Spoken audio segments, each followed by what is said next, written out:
गुरुजी, आपने कहा कि अगर गीता का ज्ञान सब तक पहुंच जाए तो जो समाज में द्वेष है या मारकाट है, आतंकवाद है, ये मिट जाएगा।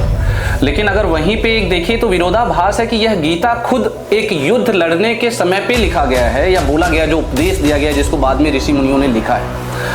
तो वहां पे तो जो कृष्ण भगवान का उपदेश था वो युद्ध करने के लिए दिया गया था, न कि रोकने के लिए। तो उसको किस तरीके से हम सब लोग जानते हैं कि गीता का उपदेश जो है वो जीवन के लिए लाभकारी है और सब कुछ है, लेकिन हमें ना तो कभी स्कूलों में पढ़ाया गया, हमारे पाठ्यक्रम से नहीं बताया गया। घरों में सबके पढ़ी हुई है गीता, ज़्यादातर लोगों के घर में पढ़ी है, लेकिन उसके श्लोक को रोज़मर्रा की ज़िंदगी में किस तरीके से धारण करना है शायद वह हमें बचपन में नहीं बताया गया, और बाद में हमने जैसी ज़िंदगी समाज की देखी उस तरीके से हम जीने लगते हैं। आपने बीच में बोला कि भजन जो दिखता है वो आकर्षित करता है, लोगों को लगता है अच्छा है, लेकिन जब अंतर मन से भगवान की तरफ जुड़ने का कोशिश करते हैं या करना चाहते हैं तो वो उतना आसान नहीं है। अनुशासन उसमें बहुत बड़ा रोल प्ले करता है।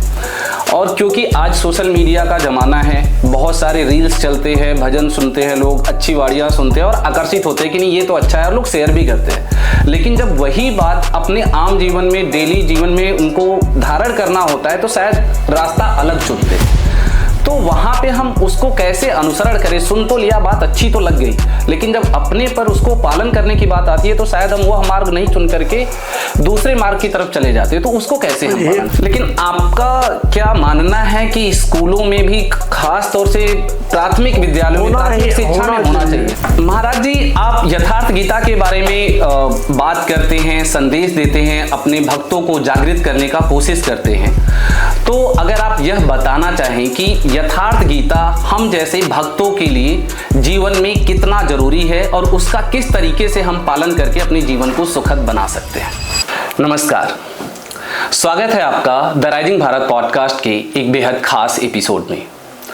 आज हमारे साथ है एक ऐसे महान संत जिनकी वाणी में माँ जैसी कोमलता, पिता जैसा मार्गदर्शन और गुरु जैसा प्रकाश है। श्री नारद महाराज जी, जो कि परम पूज्यनीय श्री अड़गड़ानंद महाराज जी के परम शिष्य हैं और यथार्थ गीता के संदेश को गांव-गांव, मन-मन तक ले जाने के दीपक हैं। वे सिर्फ प्रवचन नहीं करते, जीवन को सरल बनाते हैं। उनका मानना है यथार्थ गीता मात्र एक पुस्तक नहीं, जीवन जीने का विज्ञान है। आज मेरे लिए, द राइजिंग भारत ऑडियंस के लिए एक बेहद खास पल है, क्योंकि ऐसे महान संत के साथ बैठकर बातचीत करना, जो कि जीवन के लिए बहुत ही उपयोगी है, एक बहुत ही गर्व का पल है। तो आइए मिलते हैं श्री नारद महाराज जी से। प्रणाम महाराज। महाराज जी, सबसे पहले तो आपको द राइजिंग भारत ऑडियंस की तरफ से, आपके सभी भक्तों की तरफ से जन्म दिवस की बहुत सारी शुभकामनाएं। आप ऐसे ही यथार्थ गीता का संदेश हम लोगों के मध्य में पहुंचाते रहें और हमारे जीवन को आनंदमयी बनाते रहें। महाराज जी, आप यथार्थ गीता के बारे में बात करते हैं, संदेश देते हैं, अपने भक्तों को जागृत करने का कोशिश करते हैं।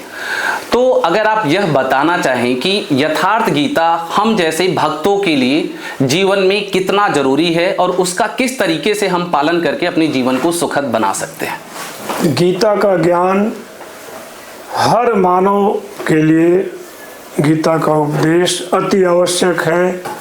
गीता हमें जितना भी संपूर्ण साधन पद्धति हमें बताती है, गीता कल्याण का मार्ग प्रस्तुत करती है और हमें उस मार्ग पर ले जाने के लिए ऐसे संत महापुरुष ही सक्षम हैं जो स्वयं अपना कल्याण कर चुके हैं, कल्याण स्वरूप में स्थित हैं। उन्हीं की अमृत वाणी है यथार्थ गीता। यूँ तो गीता पर हजारों टीकाएँ लिखी जा चुकी हैं, किंतु तमाम भ्रामक प्रश्नों का निवारण उसमें नहीं पाया जाता है। पूज्य गुरुदेव भगवान द्वारा कृत यथार्थ गीता, जो मानव के अंतराल में उत्पन्न होने वाले जितने भी समस्या है, शंका है, उसका संपूर्ण समाधान यथार्थ गीता में हमें मिलता है। और गीता का ज्ञान हर वर्ग के लिए है। कोई गीता मजहब मुक्त है, कोई जाति पात ऊंच नीच छुआछूत, स्त्री पुरुष का कोई भेदभाव नहीं है। गीता के उपदेश के अनुसार भगवान कृष्ण का कहना है कि अत्यंत दुराचारी भी भजन का सच्चा अधिकारी है। अपिचेषु दुराचारो भजते माम अनन्य भाग, साधुरेव समन्तव्य सम्यक व्यवस्थितो ही स। चाहे अत्यंत दुराचारी ही क्यों न हो, वह भजन का सच्चा अधिकारी है।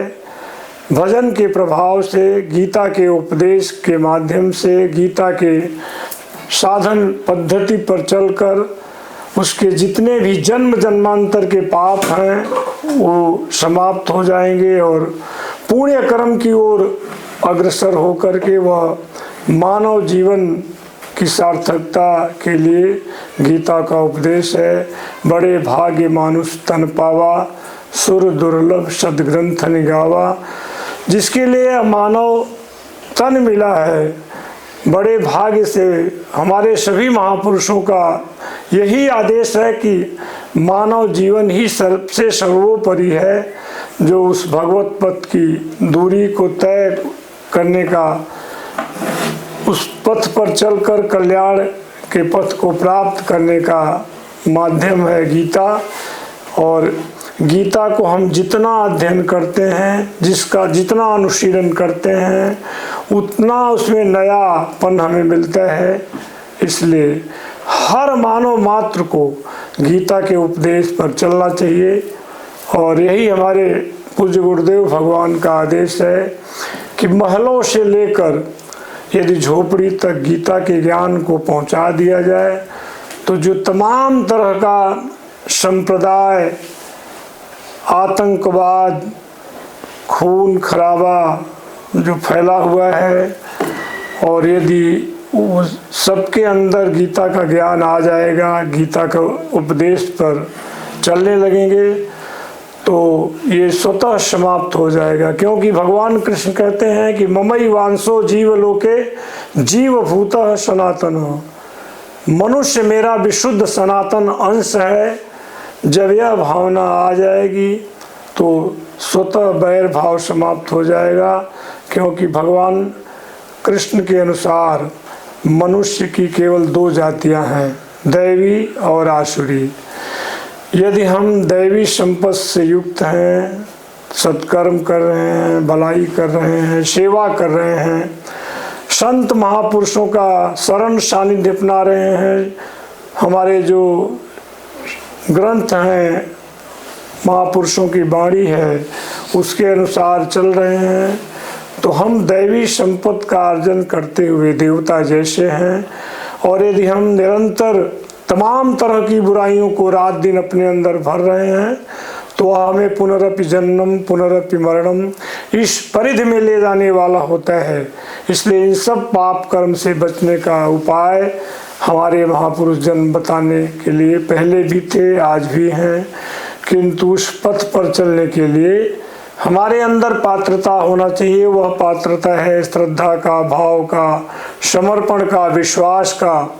भगवान कृष्ण ने गीता में बताया है कि बिना श्रद्धा का दिया हुआ दान, होमा हुआ हवन और जो कुछ भी किया हुआ कर्म है वह सब असत है। वह न तो इस लोक में और न तो परलोक में ही लाभदायी होता है। साधारणतः हम यात्रा कहीं तय करते हैं तो ड्राइवर के प्रति विश्वास रखना होता है। उसी तरह से इस भवसागर से पार जाने के लिए सद्गुरु वैद्य वचन विश्वासा, संयम यह न विषय करे आशा, रघुपति भक्ति सजीवन मोरी, अनुपान श्रद्धा मति पूरी। जो ऐसे संत सद्गुरु हैं उनके वचनों में हमें विश्वास करना होगा और उनके द्वारा बताए गए साधन पथ पर जब हम चलेंगे, जो रघुपति भक्ति सजीवन मूरी, जो ऐसे संत महापुरुष हमें वह मार्ग बताते हैं, वह हमें भवरोग से पार जाने का रास्ता दिखाएंगे। इसलिए गीता का ज्ञान हर मानव मात्र के लिए नितांत आवश्यक है। गुरुजी, आपने कहा कि अगर गीता का ज्ञान सब तक पहुंच जाए तो जो समाज में द्वेष है या मारकाट है, आतंकवाद है, ये मिट जाएगा। लेकिन अगर वहीं पे एक देखिए तो विरोधाभास है कि यह गीता खुद एक युद्ध लड़ने के समय पे लिखा गया है या बोला गया, जो उपदेश दिया गया जिसको बाद में ऋषि मुनियों ने लिखा है। तो वहां पे तो जो कृष्ण भगवान का उपदेश था वो युद्ध करने के लिए दिया गया था, न कि रोकने के लिए। तो उसको किस तरीके से युद्ध का वो जो वह युद्ध अंतर जगत की लड़ाई का चित्रण बताया है उन्होंने कि महापुरुष के मनोगत भाव क्या थे। अर्जुन युद्ध से कतरा रहा था। हतप्रद अर्जुन को भगवान कृष्ण ने गीता का उपदेश करके उस युद्ध पर लगाया ही नहीं, परम श्रेय का भागी बना दिया। और जब अर्जुन युद्ध से पीछे हट रहा था तो भगवान कृष्ण ने कहा कि अर्जुन, कुतस्त्वा कश्मलमिदं विषमे समुपस्थितम अनार्य जुष्टम अस्वर्गम अकीर्तिम कर्म अर्जुन, कि अर्जुन इस विषम स्थल में तुझे यह ज्ञान कहाँ से उत्पन्न हो गया। जब तो इस पर अर्जुन ने पूछा कि भगवान, जब यह ज्ञान है तो सत्य क्या है। तो बताया कि सत्य वस्तु का तीनों कालों में अभाव नहीं है और असत्य का अस्तित्व नहीं है। सत्य के प्रति आत्मा ही परम सत्य है, शाश्वत है, सनातन है, जहाँ की मृत्यु का समावेश नहीं है। और इसलिए अर्जुन, यदि तू निश्चित कल्याण चाहता है तो युद्ध कर, बगैर युद्ध के कल्याण कदापि संभव नहीं है। और आगे युद्ध का स्वरूप भगवान कृष्ण ने बताया है कि अंतरात्मा में चित्त का निरोध करके ध्यानस्थ होकर आशा रहित, ममता रहित और संताप रहित होकर के इस युद्ध में अग्रसर हो, इस युद्ध को कर। और जो कोई मोह निशा में अचेत मूढ़ लोग इस मेरे मत के अनुसार नहीं बरतते, उन्हें तू कल्याण पथ से भ्रष्ट हुआ ही जान। विचारणी है कि जिसका चित्त ध्यान में स्थिर है, आशा और ममता से रहित है, संताप से रहित है, वह कौन सा युद्ध लड़ेगा और किससे। वस्तुतः गीता का एक भी श्लोक बाह्य मारकाट का समर्थन नहीं करता है। प्रत्येक साधक को, प्रत्येक पथिक को, प्रत्येक भक्त को इस पथ से गुजरना होता है। पहले तो बाहरी चकाचौंध को देखकर लगता है भजन बड़ा ही सुगम है, आसान है, किंतु जब हमें सभी मधुर संबंधों का त्याग करके एक परमात्मा के भजन में, चिंतन में जब हम प्रवृत्त होते हैं तो माइक प्रवृत्तियां बाधा के रूप में उभर करके सामने आती हैं। काम क्रोधश्च लोभश्च देहे तिष्ठन्ति तस्करा ज्ञान रत्नापहाराय तस्मात् जागृत जागृत। इस शरीर में, हमारे शरीर के अंदर 3 प्रकार के चोर हैं, काम, क्रोध, लोभ, मोह।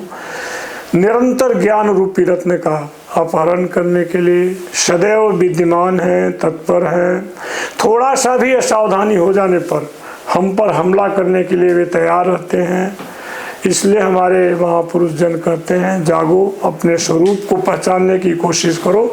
तो इस तरह से गीता का एक भी श्लोक बाह्य मारकाट का समर्थन नहीं करता है। हुआ होगा कोई युद्ध और इस तरह का, किंतु जो महापुरुष की वाणी में है यही बताया गया है कि यह अंतर जगत की लड़ाई का चित्रण है। और इसलिए संपूर्ण जितनी भी विजातीय प्रवृत्तियां हैं उन पर, जो हम पर हमला करने के लिए तत्पर रहते हैं, और उन विजातीय प्रवृत्तियों पर विजय प्राप्त करने का एक ही तरीका बताया गया है कि हम जब हमारे ऊपर उन सद्गुरु की कृपा हो, छत्र छाया हो, उनका बर्दाश्त हो, उनकी कृपा हासिल करने के लिए हमें श्रद्धा से पूरित होना होगा। श्रद्धा कर गुरु वेद में मन का हो समाधान। जब हम ऐसे महापुरुष के प्रति आस्था से पूरित हो जाते हैं तो हमारे मन के अंतराल में जितने तर्क आते हैं, शंका उत्पन्न होता है, उसका संपूर्ण समाधान हमें अंतर जगत से भगवान देने लगते हैं, अंग स्पंदन के द्वारा, स्वप्न के द्वारा। तो इस तरह से गीता का जो लड़ाई का चित्रण है वह अंतर जगत का लड़ाई का चित्रण है। जी, आपने बीच में बोला कि भजन जो दिखता है वो आकर्षित करता है, लोगों को लगता है अच्छा है, लेकिन जब अंतर मन से भगवान की तरफ जुड़ने का कोशिश करते हैं या करना चाहते हैं तो वो उतना आसान नहीं है। अनुशासन उसमें बहुत बड़ा रोल प्ले करता है। और क्योंकि आज सोशल मीडिया का ज़माना है, बहुत सारे रील्स चलते हैं, भजन सुनते हैं लोग, अच्छी वाड़ियाँ सुनते हैं और आकर्षित होते हैं कि नहीं ये तो अच्छा है और लोग शेयर भी करते हैं।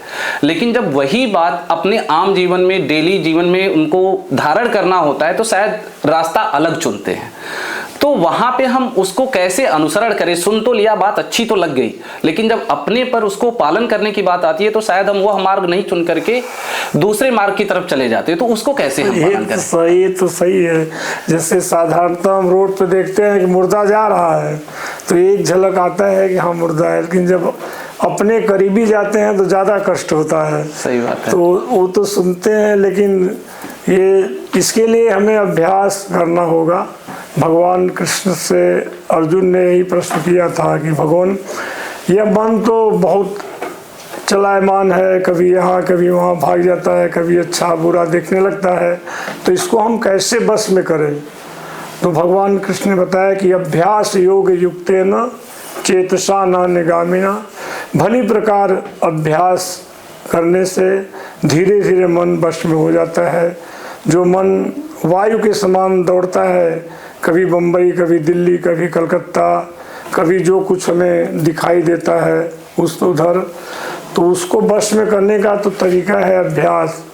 जैसे कोई कहीं बता दे काशी इतना दूर है, हमें जब हम चलेंगे तभी पहुंचेंगे ना। सही बात। तो वही वैसे महापुरुष जन अपने अपने तरीके से बता रहे हैं परमात्मा का मार्ग, चलने का रास्ता, किंतु चलना तो हमें पड़ेगा ही। तो इसको अगर आम आदमी अपनी रोजमर्रा की जिंदगी में अपनाना चाहे तो पहले तो वो कैसे इनको करे? क्योंकि हम सब लोग जानते हैं कि गीता का उपदेश जो है वो जीवन के लिए लाभकारी है और सब कुछ है, लेकिन हमें ना तो कभी स्कूलों में पढ़ाया गया, हमारे पाठ्यक्रम से नहीं बताया गया। घरों में सबके पढ़ी हुई है गीता, ज़्यादातर लोगों के घर में पढ़ी है, लेकिन उसके श्लोक को रोजमर्रा की जिंदगी में किस तरीके से धारण करना है शायद वह हमें बचपन में नहीं बताया गया और बाद में हमने जैसी जिंदगी समाज की देखी उस तरीके से हम जीने लगते हैं। नहीं, गीता पर इस तरह की भ्रांतियाँ बहुत प्रचलित है पहले से कि गीता घर में मत रखो, नहीं तो लड़का सन्यासी हो जाएगा, ये हो जाएगा। लेकिन जब से यथार्थ गीता आया है समाज में, लोगों जनमानस में, तब से लोग बहुत ही उसे आदर के भाव से ग्रहण कर रहे हैं और उससे लोगों को मार्ग मिल भी रहा है। लेकिन आपका क्या मानना है कि स्कूलों में भी खास तौर से प्राथमिक विद्यालयों में, प्राथमिक शिक्षा में होना चाहिए? नहीं, बहुत आवश्यक है शिक्षा में, क्योंकि बच्चे कोरे कागज होते हैं, जैसे सादा कोरा कागज है उसमें हम कुछ भी अंकित कर दें। सही बात है। उसी तरह से बच्चे पर संस्कार जो पड़ता है बालपन में वही अंत तक रहता है, इसलिए शिक्षा तो अति आवश्यक है। तो इसके लिए पहल किसको करना चाहिए? क्या आप लोगों की तरफ से, संत समाज की तरफ से कभी पहल हुआ सरकार से? क्योंकि नए पाठ्यक्रम आए लेकिन उसमें कहीं पे भी ऐसा हुआ नहीं। चल ही रहा है। गुरु महाराज हमारे तो बहुत दिनों से सरकार को चाहिए कि गीता का उपदेश हर जगह पहुंचाए। काफ़ी दिनों से प्रयास चल रहा है अपने अपने तरीके से। अब सरकार तो राजनीतिक पहलू है, वो तो अपना वो देखते हैं कि किस में हमारा फायदा है। सही बात है। तो एक तरीके से ये मान लिया जाए कि नहीं, आप लोगों का प्रयास निरंतर जारी है और गीता जनमानस में को पहुंचने का एक ही तरीका है कि उसे सब आपस में सब लोग उसके ज्ञान को अर्जित करें। और महापुरुष संत तो बता ही रहे हैं गीता का ज्ञान।